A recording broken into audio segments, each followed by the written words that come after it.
now, Mm-hmm. as you've grown from your probably early teen years, are you reading the same YA or have you expanded from that? I do still occasionally read YA. I've Mm-hmm. definitely expanded into more of the new adult fantasy, the adult fantasy. A couple of the books that I read, I guess during those formative reading years in the the late 2000s, early 2010s were a bit of a mix of both. So you've got like your typical YA that was getting really popular around that time, like the Mortal Instruments, Hunger Games, the Hush Hush series by Becca Fitzpatrick, like all of those ones. I just consumed them like like it was chocolate. And then there was also other ones as well, like J.R. Ward, my favorite series of all time by, I'm going to butcher her name, I cannot pronounce it. It's Cara Marie Moning's Fever series. So that's one of my favorite series and still is now. But I discovered that series around the same time as well. And so that sort of started steering me more towards the new adult, the adult, fantasy paranormal area. Yeah. So I'm going to ask this because I am severely uneducated right now. Do you feel like that has pushed you to write the same thing, or is it something else? I think loving both of those sort of genres, the YA and then the adult fantasy has definitely influenced the stories that I'm producing now. I would say that the story that I'm talking about, Control My Night, it's a new adult urban paranormal fantasy, and it definitely has that nostalgia of those YA novels that you would remember from that time. And it's also got the darker themes of the adult sort of novels as well that are in a similar genre. And it definitely did influence the kind of themes, the mood, the vibes, the world building styles that I've done in my own. Okay. So you mentioned this a minute ago, and you said whenever you're first writing, you don't realize how long it actually takes to complete a project. What is your average completion time now that you've gotten past that first one? Sure. I really don't like drafting. Drafting is the part of the process I hate the most. And I would put it down to just being that typical, like, perfectionist overachiever. I just don't like it when there's nothing on the page. I prefer the editing revision process. So the drafting process usually takes me anywhere between 4 to 6 months. Of pulling teeth. And, sometimes like once you get into a flow, I think the first half of the novel is always the hardest. And then once you've got that momentum, you just want it done, right? You just want that first draft done. So yeah, usually about 4 to 6 months. And then the revision process, typically like for the YA fantasy I mentioned before, it maybe 3 years. This one, it was more of a concentrated 2-year period. So I would do like a revision, and that might take 2 to 3 months at the very beginning, those first initial revisions. Like, I say draft two. Draft two is like, they don't talk about draft two very much. Draft two is almost harder than draft one, because you're completely like pulling it apart and sewing it back together and trying to understand, what story you've created and make meaning of it. But yeah, as each iteration goes along, it gets quicker and quicker. So I would say probably maybe 2 years to 18 months now per project. That's crazy because I personally work with indie authors that can put out multiple books in like an 8-month period. And that is amazing to me.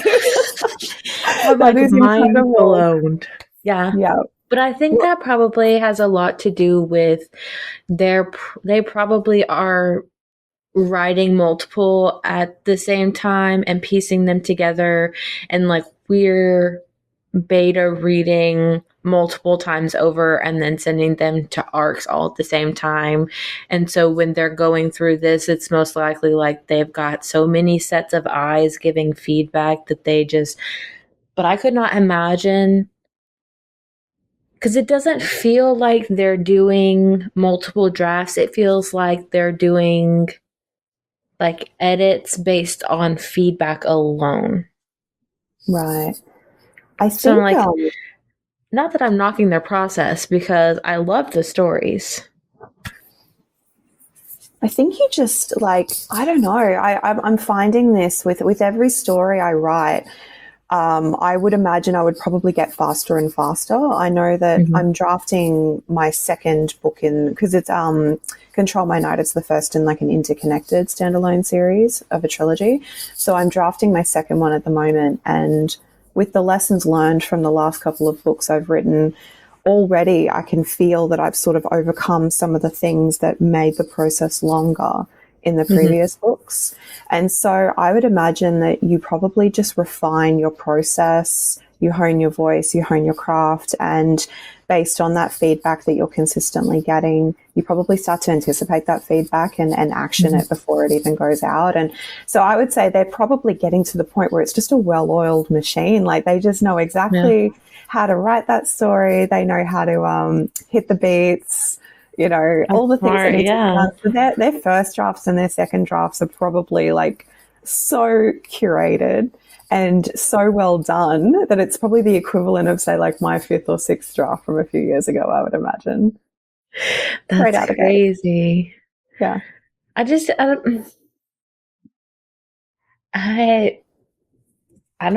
know how you guys do it. I personally, I've been like, okay, I want to write something because I had a dream and I want to see it.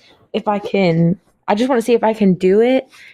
And then I tried and I wrote it all down in a notebook and I was like, this is hard. This is hard. How are you guys managing to do this like all the time? Well, firstly, can I commend you wrote it in a notebook? That's awesome. How long did it end up being? Well, honestly, it was kind of scattered, but it was over 3 pages. So it wasn't horrible, but it was like one scene. Yep. So I'm like, if this is one scene over 3 pages, how am I going to manage the rest of the story?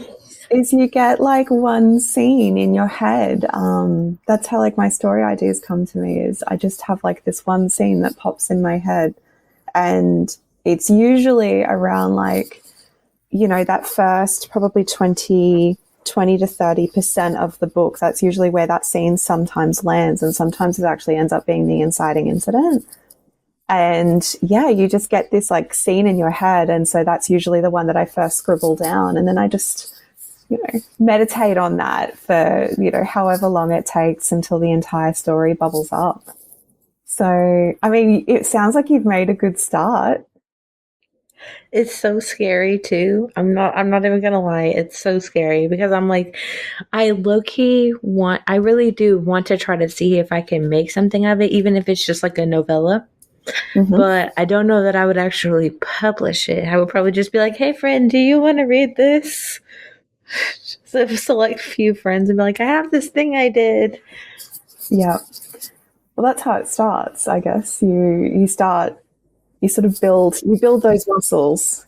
Yeah, you build those vulnerability muscles. I cannot allow my ADHD to tell me that I can accomplish this because I have enough going on as is. I have an overgrown TBR.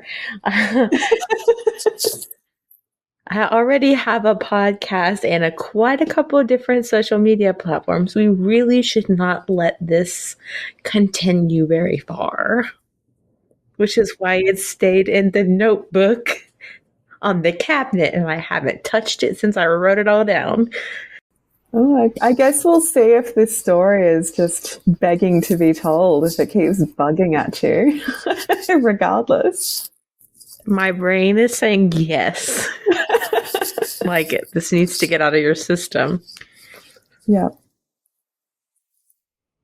Yeah. Oh, it's definitely the vulnerability and I guess the bravery of putting yourself out there is it's a lot.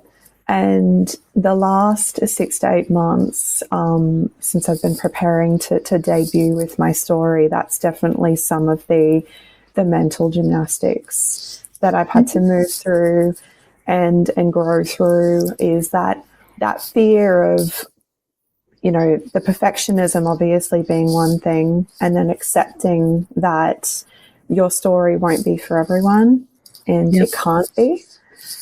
And then moving through that again to be like, and that's okay because it will have an audience and that audience will hopefully like it or even love it.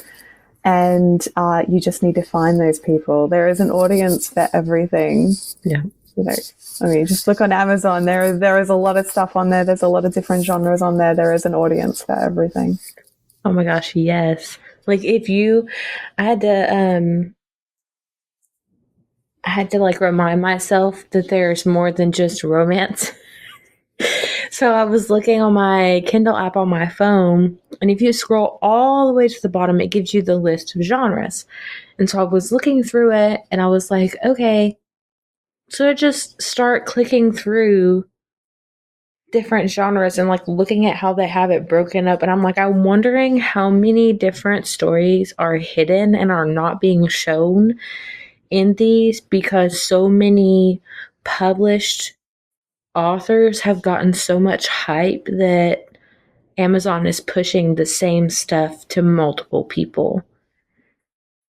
Because, like, if people didn't know this, I don't know if it's the same across all Amazon platforms for different countries, but for sure through the US, whenever something is rated enough times, I think it's probably around the 800 to 1,000 mark. It's been rated and reviewed on Amazon.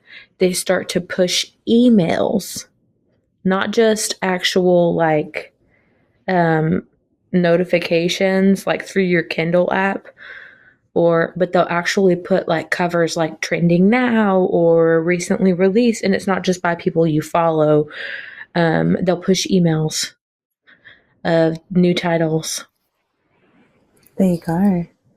Yeah, it's all about that visibility, isn't there? And there's so much out there, and I think that is the constant struggle of most authors, but indie authors probably in particular is finding that visibility amongst all of the other great stories that are out there. And the way that it relies so much on social media, because there are so many authors like outside of your own country that probably don't get seen unless they have like a traditional published for the bookstores. Because I know for sure there are quite a few, like I never even saw them on my TikTok or my Bookstagram, but then once Threads became thing, I started seeing more authors from the Netherlands, from Australia, from Canada, all of those places. And I was like, prior, I didn't see any of it. And now that Threads is there and people are actually able to more accurately connect in a way that is similar to Twitter, but not as unhinged as Twitter. Oh, that algorithm though, like the algorithm for all of the social media platforms is just, yeah, it's a beast. Yikes. I can't even reach all of my followers. Yep.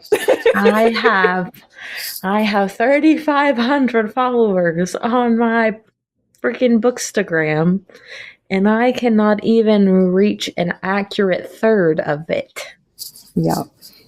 No, things have definitely changed the last couple of years, I feel. I'm not sure exactly what it was, but yeah, I feel like it's definitely the feel of Instagram and the amount of followers that can see your content has changed for sure. I know a lot of, I've heard from a lot of people that I guess sounds like everyone's struggling with that, if that's any consolation. Yeah, I think it's probably because Instagram's trying to push Reels because TikTok got so big. And there's also this, like, I see so many authors and so many TikTokers are saying, like, I can't get past 200 something views. I can't get past, 400 something views. And I'm like, your 200 views are not the same 200 people every time. So you're getting past it. It's just you're not reaching everybody you have been reaching in the past. And the only way to actually reach all of those people on the same video is if you're posting 2 or 3 videos a day. And for the majority of us that have day jobs, that's not possible. Like, it's just too much going on. That is, I like what you just said though. That's a really good way of thinking about it, is that, maybe you are getting like what could be perceived as low viewership on, say, a TikTok video, but it might not necessarily be the same people that are seeing it every time. So even though maybe it's only 200 views, but if you amalgamate that over 4 different videos, it's 800 different set of eyes that haven't seen your content before. So I guess that's the upswing there. That's the upside. And the other side of that is 200 views doesn't seem like a lot when you're looking at a TikTok video, but to put 200 people in a room in front of you. Yes, I always think about that. Yeah, that's a lot. That's a lot of people. Think about how high your anxiety is going to be when you see 200 sets of eyes in front of you. Because if you've never been on a stage, singing, dancing, acting, whatever, speaking, when you have 200 plus sets of eyes sitting in front of you, it is a lot of people. So you have to give yourself that grace of, like, there are 7 billion people on the, probably 8 now, but there are, billions of people on the internet. And even if you subtract maybe the countries that don't have access, okay, you're still looking at least 2 or 3 billion. With hundreds of millions of people on the internet daily. So it's one of those, like, it's very easy to get lost in the flow of internet traffic, especially with how many people we have in the world. And which is why it's so much more important for you to, like, follow word of mouth and then making those connections when you can, even if it's, 200 people. You're on Threads, you're on Instagram, you're on TikTok, be in the comments, say the sassy thing in the comments, say the unhinged, even if it may, okay, I'm going to be honest. The way I stand on this, even if it makes someone upset, say the thing. Because likely there is someone, now within rights, you want to be respectful, but there is likely someone that you're going to connect with whenever you say the offhand comment or you make the joke, or there's likely going to be someone who relates and goes, okay, and then you have a new connection. Yeah. Well, I can't remember where I saw it, but I know that some people say, like, don't forget that, like, every comment you make sort of, like, is the opportunity to forge a new connection. And so to try and keep that as open as possible for that possibility. But yeah, I guess you get a little bit desensitized to the realities of the internet when everything comes down to just numbers. So by commenting and engaging with other people, it helps remind you these are people on the other end, and it reminds them as well that you're also a person, which is important when you're an author. Yes. I have my shelves behind me. When you have your library, if you're not using alphabetically organizing your books and you decide to organize by genre. For example, if you're looking at, like, Colleen Hoover's books and she's got a couple that are not her normal romance, even though she's a romance author, and the rest of them that are technically a romance, would you put those 2 that are not technically majority genre romance with the rest of them if you had your shelves organized by genre? Ooh. So, like, would they need to be with the rest of them because those are her name? Or would you put it in the accurate? Oh, I'm so boring and structured. I'd say no, I'd be going by name, got to keep them all together. Yes. I recently did one of my friends' bookcases, and I did it by by color. It looked beautiful, by the way. I did it like in that rainbow sort of formation across. It looked great. And she was like, oh, I'm very surprised that you organized it by color. And I said, it's because it's not my bookshelf. I give you the aesthetic and I'll keep the order over here. Yeah, yep, exactly. I would do the same. I was telling someone the other day, I don't know how people do that because it means they split up series. And my heart would break. I have so many. The majority of everything that is on my shelves have more than one book, like by that author. So that's either a series, like a trilogy or a duet. It's comes in duplicates. So it's not like I have just one, or it's the start of a series. So I'm like, I don't know how people can do the color. Like I said, it was a fun exercise for her. Very aesthetic. I liked it a lot. But I think for me, I tend to keep just all of the authors together. You can't really see it, right? Well, actually you can. The people listening can't. So what Natalie is viewing behind me is a mess, actually. It's construction of boxes. But what it actually is like a reading nook that my partner is building for me. So I don't actually have a bookshelf right now. I have those cube cases in the spare bedroom, and all of my books are just crammed in there at the moment. It's not attractive. You can see there is like an aesthetic bookshelf to my right. That's probably the only aesthetic part that I have in the whole house dedicated to books right now, because everything else is a mess. But I'm hoping once the reading nook gets completed, then yes, I will be able to have that conundrum myself. Do I keep all of the authors together, or do I go for the pretties? As long as it is the same height, as we all know, that is the biggest just bugbear of readers, is when you have a series or the same author and there is a difference in height or style. Yeah. Me too, right you here. immediately turn to yours and you said, yes, right here is an example of that. There are 3. This is a novella. I have the paperback of one, the hardback of the other, and the paperback of the novella. But the paperback of the novella is not the same size as the paperback of the original for the duet. It's just not because the stress. I actually have one of Foul Lady Fortune. I have the really big version right behind me, actually. Sorry, we're talking about Chloe Gong's series. Apologies. Yes. I'm not sorry. I do this all the time. I feel so bad for my listeners because I'm like pointing things out and I haven't gotten to the point yet where I'm recording for video. So I'm like, people are going to be mad at me. And I'm just like, listen, I have to reiterate what I'm looking at, what I'm pointing out. Yeah, it's the next half an hour is us just showing each other our book collections and pointing out the ones that annoy us with the sizing issues. No, I promise we won't do that. The only thing that annoys me more than the sizing issues is when an author chooses to no longer write after they've already put the first couple books out in a series. They just disappear. And they just... As an author, I definitely empathize with that. It makes you wonder, what happened? Did they lose passion for the series? Did something happen in their personal life that made writing in general really difficult?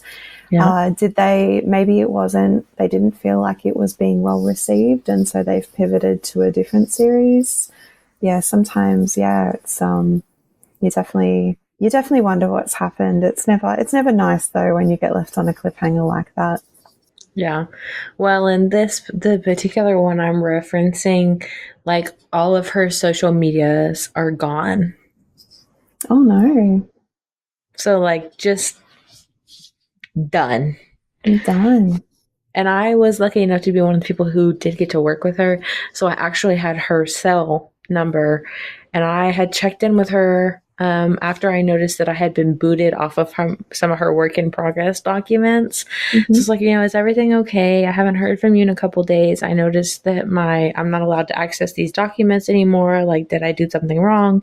And nothing. And then a week later, I was like, I'm just checking in to make sure you're doing okay. I hope you're taking care of your mental health. So she had struggled with some of those things. And I was like, I hope your kids are okay. And nothing. Yeah, wow. And so finally I was just like, you know what? I guess she needs space. I don't know what to do. Yeah. Oh, the last few years have been rough on everyone, right? It's there's a lot, and then obviously the fallout from that. So no, I hope she's okay, but it was kind of you to reach out. I did my best. For anyone listening, you're free to DM me at any point, anywhere. I'm always a listening ear, set of eyes, or whatever the case may be. Just please, let me know if you have signs of life. If you choose not to answer, just be like, look, listen, I'm not doing great, or maybe I'm doing fine. I'm just not great at talking right now. And I'll just be like, okay, and I'll respect it. Just please don't let me think you're dead. Send a smoke signal. Yeah, or carrier please. Pigeon. Skywriting plane. An advertisement in the local newspaper. Something, please. I'm okay. I'm even okay if I have you on social media and I see you're active and you're ignoring my messages, because I know it's signs of life. But if I don't see anything, I'm going to be very concerned. And if I know where you live or I have an idea, I'm probably going to start calling people. Just be like, hey, look, I have a friend in the area. Do you know her? No. I am that determined. Like, if I notice that something is really wrong, that's kind of coming off stalkerish, but it's coming from a good place for me, because I don't ever want someone to feel like they're alone. I've been there. And like, I tell my husband all the time, because he's like, you used to be this really big ray of sunshine. And I'm like, well, reality hit. Can't always be a ray of sunshine. If you are always a ray of sunshine, you're most likely repressing something, because with the world we live in, it's not easy to be a human being. It's not easy to be a woman. And on top of all of that, most everyone has some sort of childhood trauma that they have either not dealt with or are currently trying to deal with. And so, we can smile and grit through it, but I'm always going to know, because I was the person who put on the smile for the longest time with them. They felt like they were alone. Yeah. Which is why I turned to books, because my fictional people, I'm just being honest, they're a lot nicer than some people that I meet in real life. They make a little bit more sense sometimes than people in real life too. Mm-hmm. They seem to have more common sense, more ability to empathize. Okay, we're not just going to go there.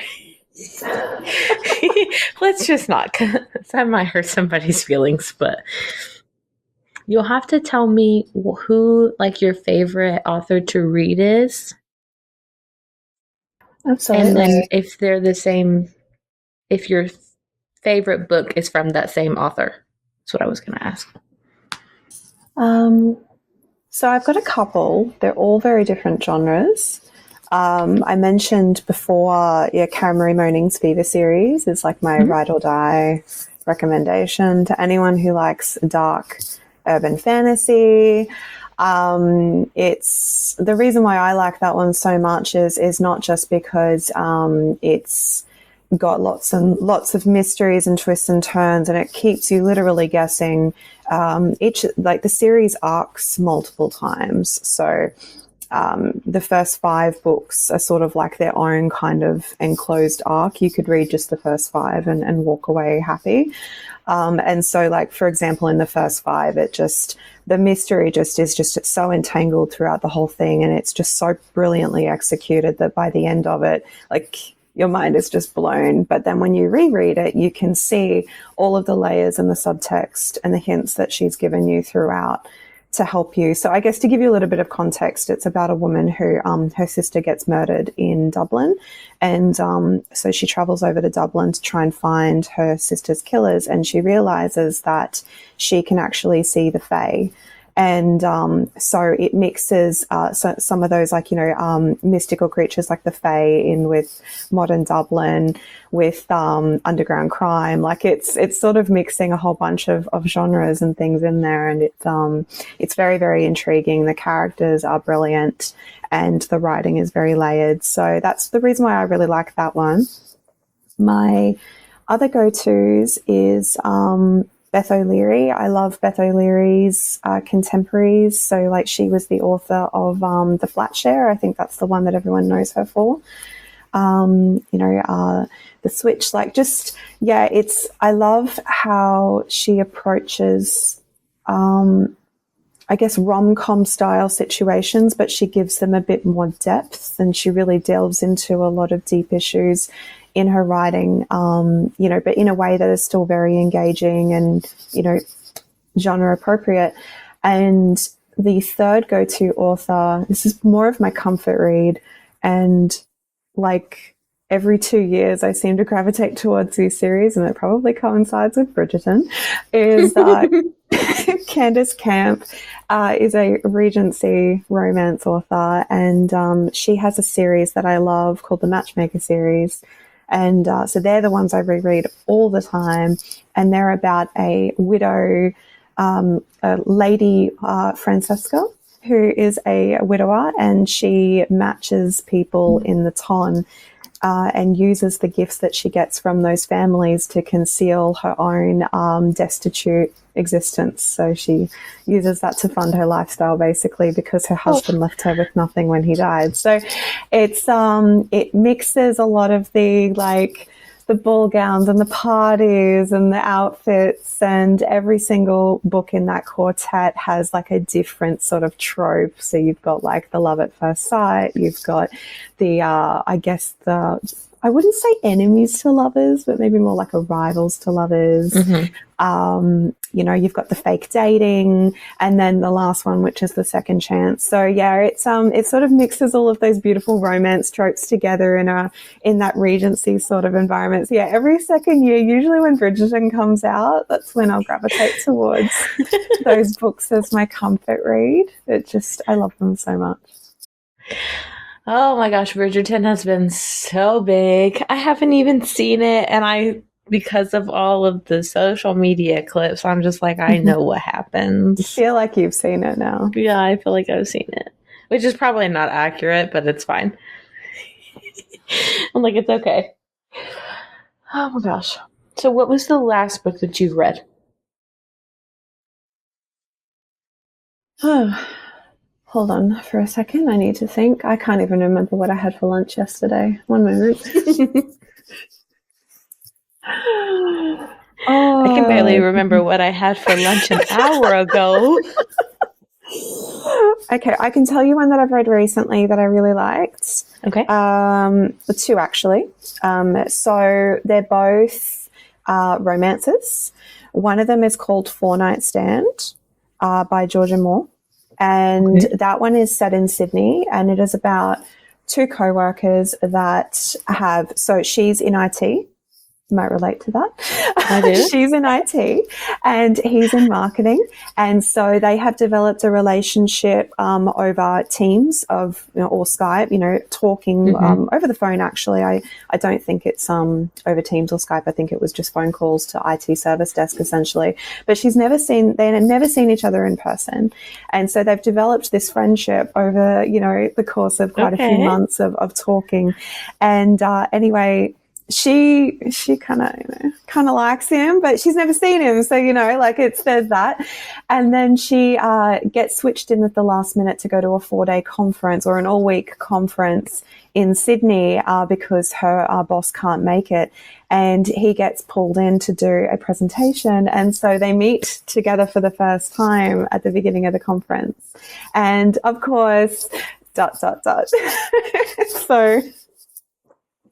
Okay. Yeah, so We're I gonna really, be getting really, that. I really liked that one. It's kind of that whole that trope of like, oh, we'll just do this once type thing, you know. Mm-hmm. It's never just once, everyone. It's never just once.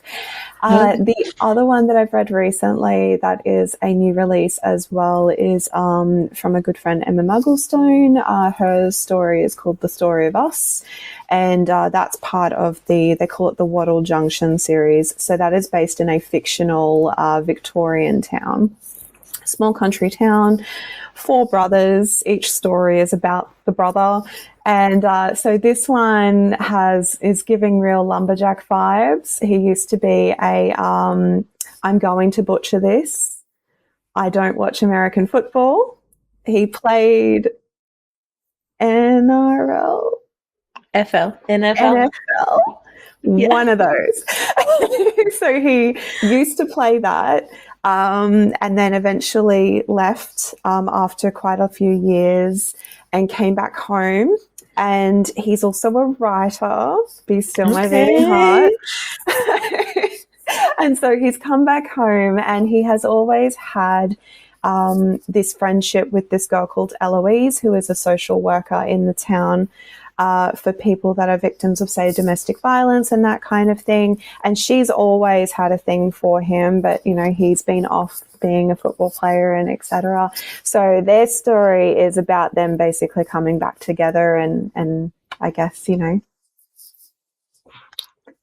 finding their Okay. happiness together. I'm trying not to spoil anything, but yeah, I really like that one because it was just, yeah, it's just all of the things that you love about those small town romances. It's very warm, it's very comforting, and the main character is just so hot. Note to future self, write those down. Sometimes I have to speak to myself while I'm editing. She'll be like, future self, you need to go back and replay that so that you can write that down. Otherwise, you will forget. So we know you're working on your little reading nook. Do you have any like special edition books that you have, like one of those like Gremlin, I'm never going to let this see the light of day again? I don't have, actually, that's a lie. I do have some special editions coming. You're going to roll your eyes again because it's going to be the 3rd time I've said it in this entire podcast. I was very lucky to procure a set from the Arcane Society of the Fever series. They just did a special edition limited release earlier in the year. So I've pre-ordered that, and that should drop in August. That was a little publication present for myself, was all of those books. So I'm very excited about that. I'll be very Gremlin-like with that, very Smeagol, mine. But honestly, the books that I also hold dear are just like the ones I've told you, like from Candice Camp. Some of them are out of print now. You know, my first edition of, say, like Poison Study by Maria V. Snyder, like those ones are just, I've read them so many times. They're so dear and treasured to me. Like I'll never give them up. Yeah. So since we're talking about you've reread some of those, do you prefer when you get new to you books, do you prefer them to be like brand new off the printing press, or would you prefer like a well-used secondhand? I think it depends on the book. I do tend to just buy brand new books now. When I was younger, I did do like a lot of like op shopping and that kind of thing. I think that also goes hand in hand with being a broke uni student too. And also back then as well, again, I'm kind of showing my age a little bit. Kindles and e-readers weren't as popular back then. Yeah. And so, you know, you had your library subscription for your physical books. You would go op shopping, secondhand shopping. For the others, book distribution wasn't, or at least in Australia, it wasn't as great as it is now. I didn't have, you know, such a massive selection in your department stores and that kind of thing to easily access, and that weren't that expensive. So that was sort of your only options. I think now I would probably say I purchase more new. And similar to you, I have a very, very scary TBR tower that's just getting no less.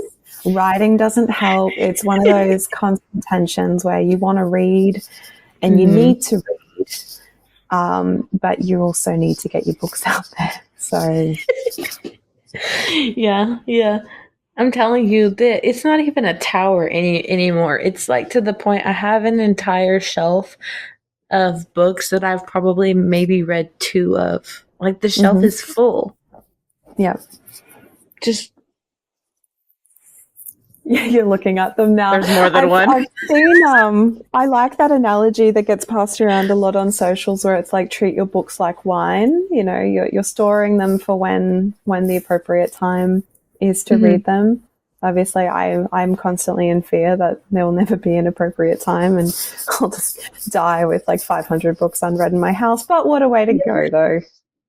Listen, okay, I said this to somebody else, but my boss, shout out to you if you're listening because you're a reader. But my boss, I've had to make this joke a couple of times in our company chat room because the woman has like 20 plus copies of Fourth Wing special edition and plus 20 plus. Probably closer to 40 between the holiday edition, the first edition print, and special editions. And now she's starting Iron Flame. And I told her, I was like, please put me in your will. Yes. I do not care if it's 30 years from now, 40 years from, I don't care how old I am. Put me in your will, please. Yeah. Because I will gremlin. Like, your kids need to know that if they have questions about these things, they can come to me and I may help you get rid of some of them and I may want to keep some of them. I'll take them off your hands. You're so selfless. I'm just imagining an entire bookshelf dedicated to Fourth Wing. I could actually see it in my mind. All of those special editions. Some of them are quite beautiful. They're yeah. It is one entire bookshelf that's like double stacked. And like there are some stacked sideways on top. And it's just, I know for sure she has the German copy. And then there's another one. I think it's Dutch. That's she incredible. has a couple of different book box versions, maybe the UK version as well. So she kind of likes Fourth Wing, is what you're telling me. Just a little bit. Just a smidge. She happens to be one of the, okay, so for anybody who doesn't know, most new release books in the United States go on shelves on Tuesdays. So that being the case, typically when a book is released through a publisher, the hardback goes on sale first. Well, Barnes & Noble is one of the main people that she shops with on Tuesday afternoons when the releases go out on the shelves. And a lot of the time, Barnes & Noble will run a buy one, get one half off on hardcovers. So she would go in Tuesday afternoons after work and peruse the new releases. And she happened upon Fourth Wing without knowing what it was in our local town and found a first edition copy before Fourth Wing went viral. Wow. So she happened upon it on accident, read it,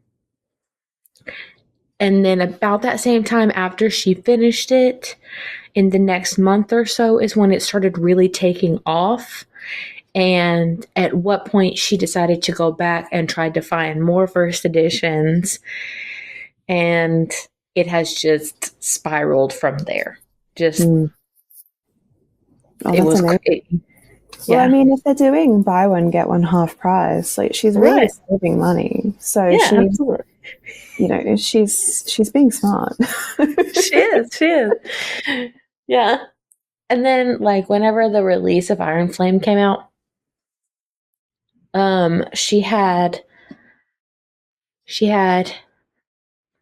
she may correct me if she ever actually hears this, but I think she had 3 or 4 pre-ordered between Barnes and Noble and Amazon for delivery. And then she went to the local Target that morning and was late coming into work and picked up 3 or 4 more copies. And then later found additional copies at some other point. Wow. So like the night of release, like after that day at work, she went home and laid all the books out on our bed and had like 9 to 10 copies of Iron Flame just laying there.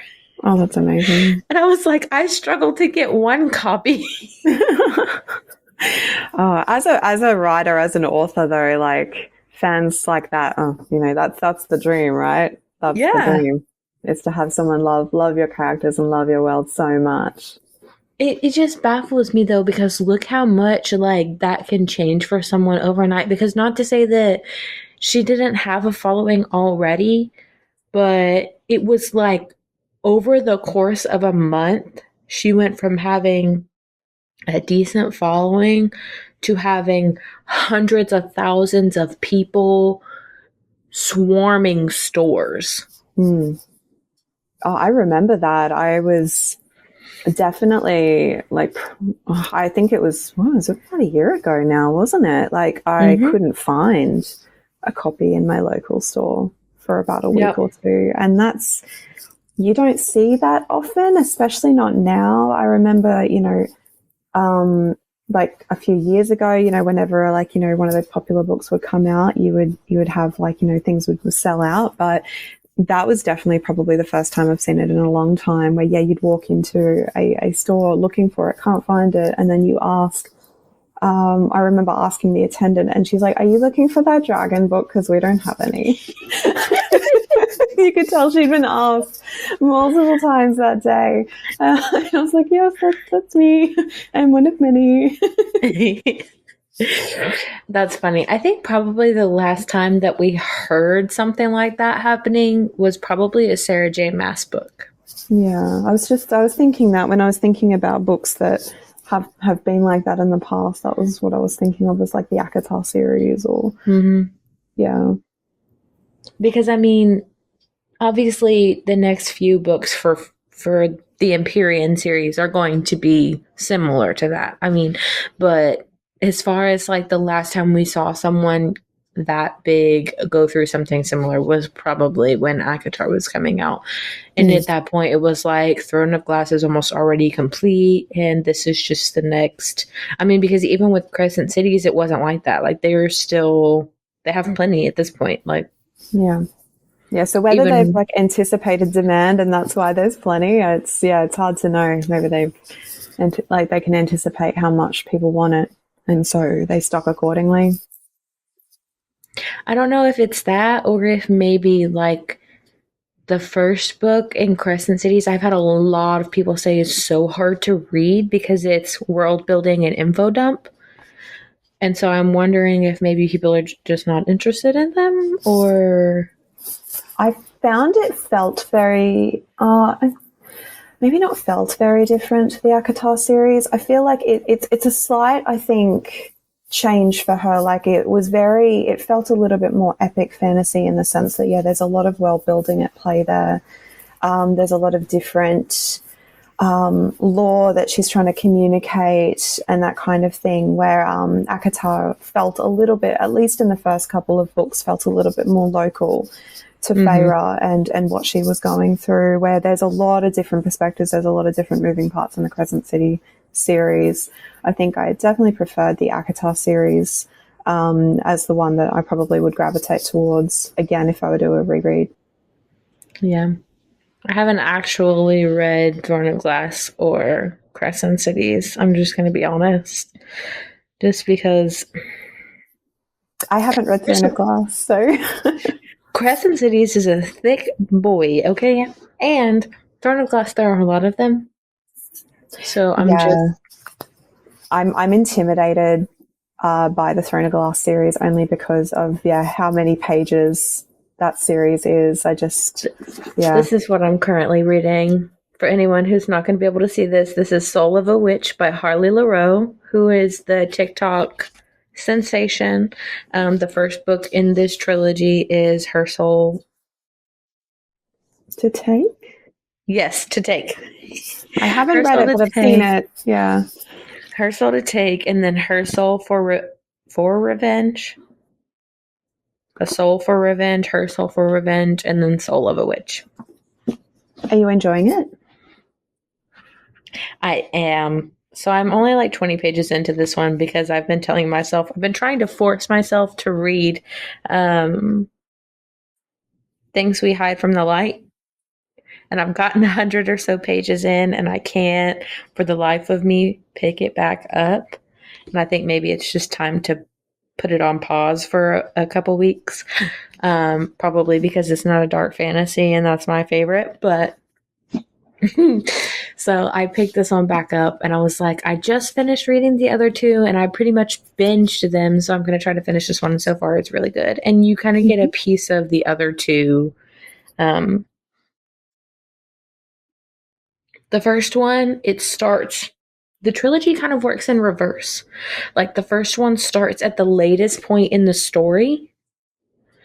And then the second one, you get the characters show up in the first one. The characters of the other two books show up in the first one, but it's at the latest point of the entire overall story.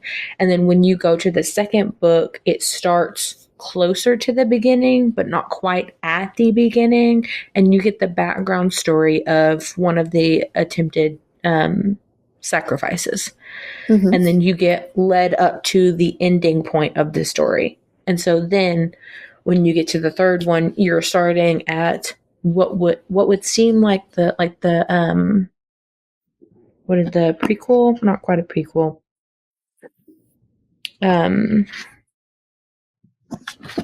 You like get the background story of one of the demons that's been around for 2,000 plus years, been alive. And so you kind of start even further into the beginning, and you get more background information as being part of it.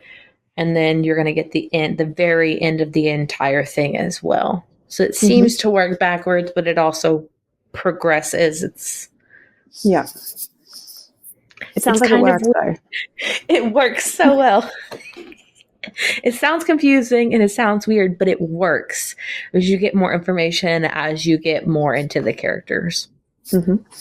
Because I feel like if she would have done it the other way around and did the first book and actually wrote it last, you would have, at that point, you'd have been like, what was the point in writing this story? Yeah. But is there any other dark fantasies that you're reading at the moment or that you've liked? That I've liked? Yes. There is another trilogy by Elena Galea. And it's Tethered, Tormented, and Treasured. And it is a vampire romance fantasy feeling. Instead of paranormal with demons and witches, it's more of like he's a demon, but he's a vampire. It's weird. It's truly a fantasy book whenever you're like, he's both a combination of things. He's a vampire. It's the queen you don't ask questions. Yeah. The queen is his mother, quote, quote, she made him into a vampire. And basically she is this all-powerful witch vampire who's lived for thousands upon thousands of years and gave him his power. And so, like, because of the bond of her being his maker, he's forced to do unseemly things. And she forces him into a marriage. Mm-hmm. And then the shaman of sorts who officiates the marriage actually tethers them together, meaning they cannot go without being a certain like distance away from each other. So physically have to be within, I think it's like 6 feet of one another for their entire lives. Yeah. So like when it's forced marriage, for like the ultimate forced proximity. Yeah. And what is this again? So it's called Tethered. Tethered. I'll show you the for it. Yeah. Here's one I prepared earlier. Oh, that cover is beautiful. It's like for people that can't see it, it's like the red and black and white. It's got bats and it's got the two character silhouettes in the front. The Binding Chronicles. How do you spell her name? How do you pronounce her name? Sorry. It's Elena, and I think it's Galea. So it's Gallea. There you go. Yeah, definitely Google that. It's a beautiful cover. This is actually the out of print cover. Google the out of print cover. You're holding it like a gremlin right now. You're like, it's mine. Well, that's funny because The Soul of a Witch is also the out of print indie cover because this author just got picked up by a publisher. It's happening so often and I love it. So like, these are my little babies. You're going nowhere. But yeah, those are, I read Tethered like months ago, but it is one of those that like I always revert back to when somebody asks me for like a dark fantasy, because not only is it a romance, but there is this overarching trying to get out of the mother's control. She's the overarching evil for the trilogy. And so it is one of those like there is some action and there's a lot of angst of like my family's in trouble because she is so powerful, and having to navigate the close forced proximity in the manner that it is done, and not knowing a lot about the magic that was used to do the forced proximity, just because the shaman was killed. So you have no way to figure out why it's being done. And because when they marry, she's not a vampire. There you go. Yeah. So there are a lot of things that they have to overcome while being forced to marry, and just all these different layers of the story. And Elena is such a storyteller. I mean, there sounds like there's like such a compelling framework of conflicts there. Like you can tell already that she knows what she's doing.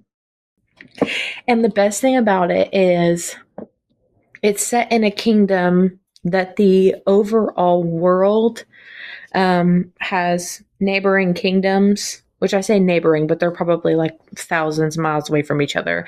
But those neighboring kingdoms are going to have their own series, much like SJ Mass. So it's one of those like the characters show up in each series, but you're not dependent on reading the other. It's very much interconnected. So yeah, everyone gets their turn.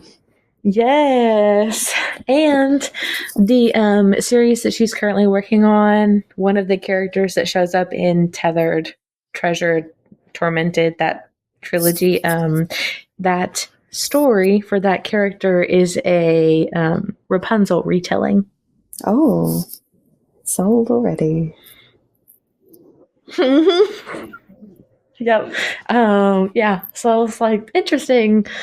That one, I don't know the name of that series yet. I know the pieces of it because I follow her on social media and I follow kind of closely, but I don't remember what it is. I know it's got like a green cover, green and gold, I believe, are the colors for that series. But yeah. Other than that, I read like a generic dark romance. So there's a lot of that here around me. There is H.D. Carlton, J. Rose, Willow Winters, S. Massery, Sadie Kincaid,